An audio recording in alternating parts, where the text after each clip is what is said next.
Oh.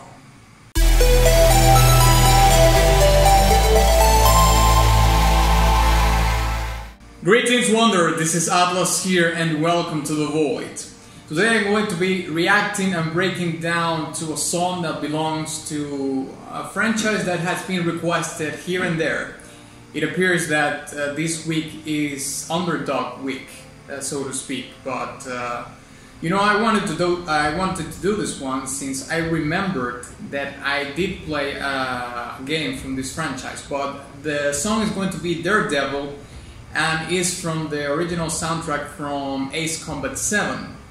And the game that I played from this franchise was Ace Combat Assault Horizon, and I played that was quite a while ago. I think it was when, if it wasn't when it was released, it was very close to that date, you know, probably like 8 to 9 years ago, something like that.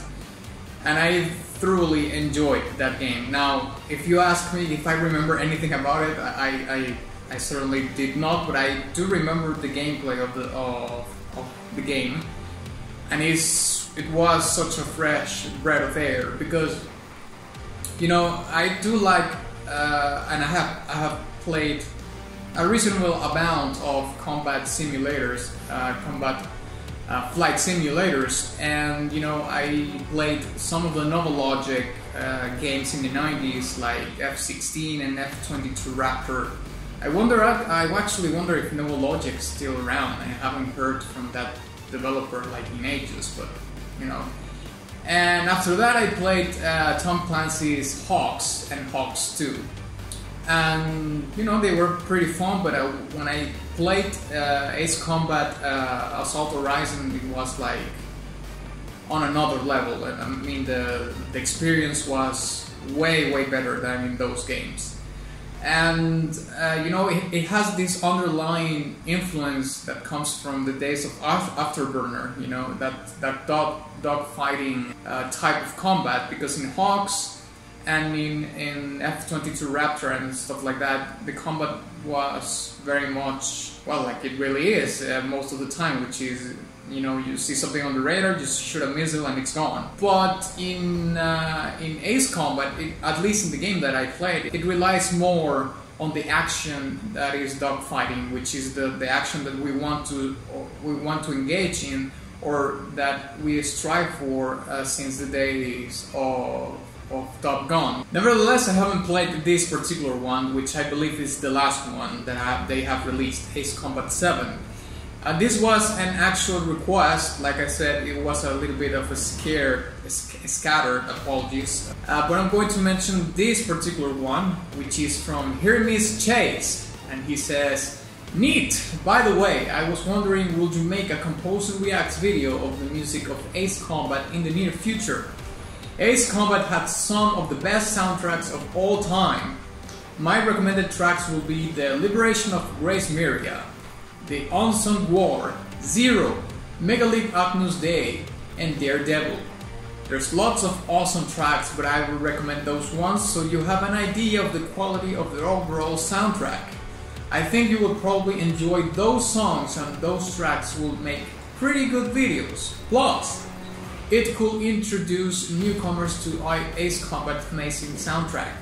I can't wait to watch your new video. I found your channel a couple of weeks ago and I loved your reaction and music breakdowns. Keep on the good work, man." Well, thank you very much, Hermes, for your request, and of course for elaborating a little bit further into what's behind this soundtrack and, well, some of the tracks that people might thoroughly enjoy from the franchise. So, without further ado, onward. Alright, here we go. Ace Combat 7, Daredevil. Boom.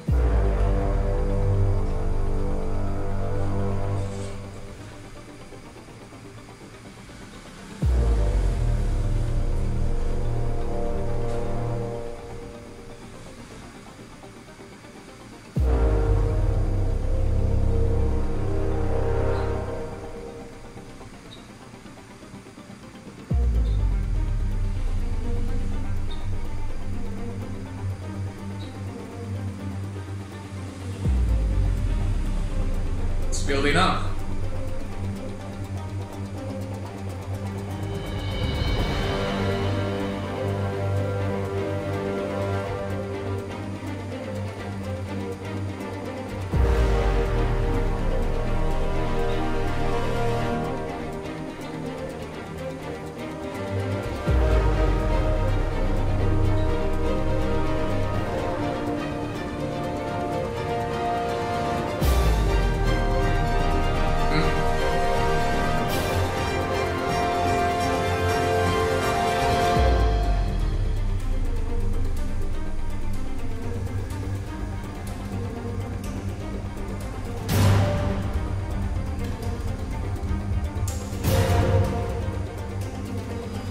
Was very unpredictable.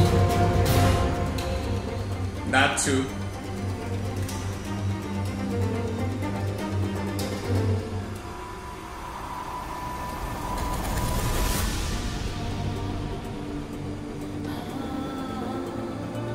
Oh, yes. Give me those vocals.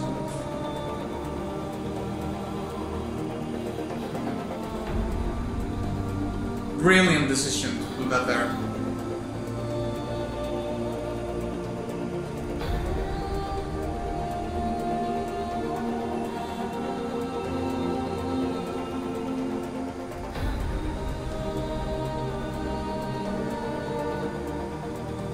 I'm getting goosebumps.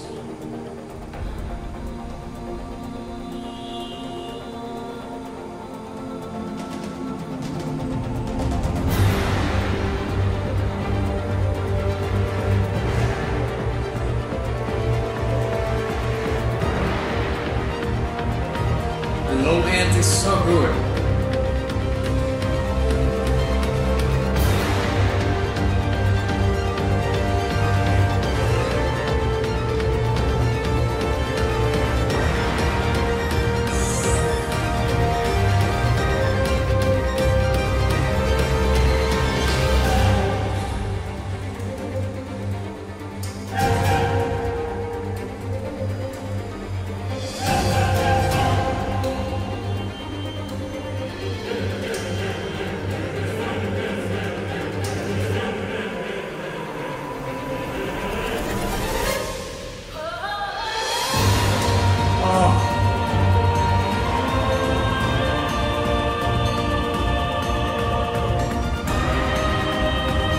Those vocals.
Such a good resolution.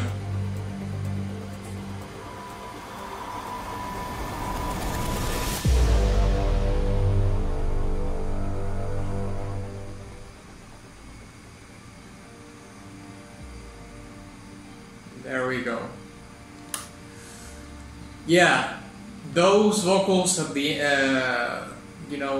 well, it wasn't necessarily at the end. At the end, it came the climax of the song, but those vocals were like the finishing touch that the song needed. However, I'm not going to get too deep into that. I'm going to leave that for the breakdown. So, let's break it down.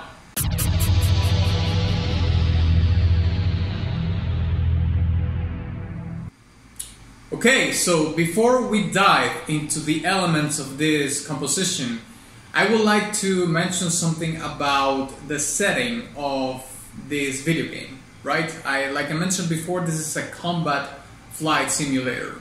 Now, we have to put also into context in which kind of combat flight simulator this one is, because you know there's combat flight simulators that happen in World War I, in the First World War, the war that people said that was the war to end all wars. And you know, I think there's a video game called Red Baron that is a combat flight simulator, you know, in that setting. We also have the many World War II combat flight simulators out there. And we have more modern ones like Hawks and the Nova Logic combat flight simulators, and of course, in this case, Ace Combat. So, realizing that also this is the latest entry in the game, so taking that into consideration, we have to think about, you know, very modern aircraft like F-22s. Like, for example, I saw the cover art for the video game, and I think there's an F-22 in the cover of that of the video game. So that gives you very much premise of, you know, we're talking F-35s, F-22s, B-2 Spirit bombers, maybe even drones, all the Sukhois, which are the Russian planes, Eurofighters, so on and so forth. You know, all these things that are very much in the modern warfare scenario. So now that we have that premise to start off, then let's talk about the video game. Apologies, the original soundtrack itself. In this case, this particular track, Daredevil. Now, like I was mentioning before, I played one game from this franchise, which was Salt Horizon, I believe, and I mentioned the premise. Apologies, the element of the gameplay, which is very much into the dogfighting kind of gameplay. We take those two things into consideration, and then we can understand the decisions that the composer made for this particular track. Because first of all, Daredevil, the title of the track, talks about all these kind of maneuvers and daredevil-y things that you know, some pilots might do to accomplish a mission, and therefore that's very much into the dogfighting territory. You know, all these daredevil maneuvers are performed in dogfighting fights. We take all those elements into consideration, and then we talk about the very minimalistic approach that the composer took into incorporating it into a very much orchestral track, a synthesizer, you know. And I think it was very wise of him to do that in that way, because it doesn't saturate too much the track to convey that the setting of the video game is in modern times, or at least very modern, right? So a synthesizer adds a synthetic element to the orchestral arrangement, which, you know, orchestral songs can be perceived as something very classic, very old school, and so forth. So doing something like that into a video game that is supposed to portray something very current or portrayed in a very near future could feel a little bit lacking, you know, because where is the futurism in this, or where is the bleeding edge technology in the soundtrack? You know, it's like you want to feel that into the soundtrack also. At least that's how I would have approached this particular original soundtrack, and maybe that I kind of have the feeling that the composer made that decision of incorporating a synthesizer to add that synthetic element, you know, that technology, cold technology, bleeding edge feel to an otherwise, of course, very human story, because I'm pretty sure that in the campaign of the video game, it's not about the planes, it's about something that has characters in them. So to me, the synthesizer plays a key element into having like a storytelling of the game itself, because like I was mentioning before, the characters are human, but the whole story is endowed by this cold mechanic bleeding edge technology in aircrafts. So the fact that the synthesizer plays a main role in the introduction of the track, and then it goes under a little bit, and the orchestral elements and the arrangements of the orchestra are pushed into your face, and the synthetic element of the synthesizers goes a little bit under the rugs purposely, and then it takes the main role again and goes back and forth, is a very much way of storytelling within the song that is portrayed in the video game. Now, of course, I haven't played the video game itself, so this is more like a hunch other than a certain description of what might happen in the game. But let me know if I'm at least close to the premise of the thing, okay?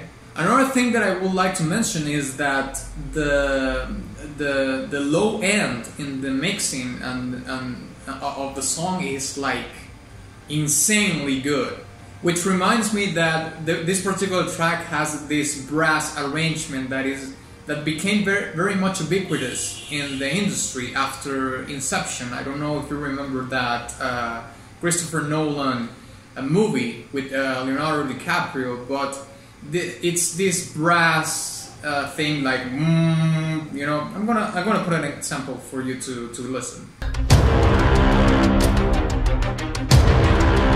Already. Now, I don't know if that thing became a thing since Inception, because that's the first time that I heard something like that in the brass, which is a little bit manipulated in post-production, became certainly like a standard in the industry. That was the first time that I listened to it. I don't know if there's something previous to that, but certainly it has become so much of a standard in the industry that you can listen to it in many other movie trailers. Music in movie trailers, in the actual original soundtrack of movies, and of course in original soundtracks for video games. Two final things that I would like to mention about this track is that it has arrangements that are very surprising, like you don't expect them at all. And it is in the string section, and I mentioned them during my reaction. They were very out of the blue, and they were so incredibly in your face that so present and so to a certain degree saturated that you don't see them coming, like, at all. But at first glance I didn't like them too much, but now coming back to it and kind of understanding the setting or the gameplay that this video game has, I understand why those things are there. Because in war, nothing goes as planned. Nothing ever goes as planned, or certainly like 99.9% of the time, nothing goes as planned. So I think that the composer added those arrangements to kind of invite you or set you up in what war is, and it is certainly a scenario in which nothing is guaranteed and is full of unpredictability. So those arrangements are there to evoke those things, and therefore I think that reaction that came out from me is certainly the reaction that the composer was looking for. And finally, but not less important, because it was my favorite part of this particular soundtrack, or apologies, this particular track, was the vocal arrangement. The female vocal arrangement was So good. It was the best part, in my opinion, of this track. Such a great touch to the track. It adds an element of balance, of beauty among the chaos. And you know what it reminded me of? Of the last track from the original soundtrack from Gladiator, the movie. If you don't know what movie that is, it's a Ridley Scott movie from the year 2000, I believe. And the soundtrack was composed by Hans Zimmer, so you know, a pretty big name in there. And you listen to the vocal arrangement on that track. I don't remember the name of the track, but I'm gonna leave it in here in the video.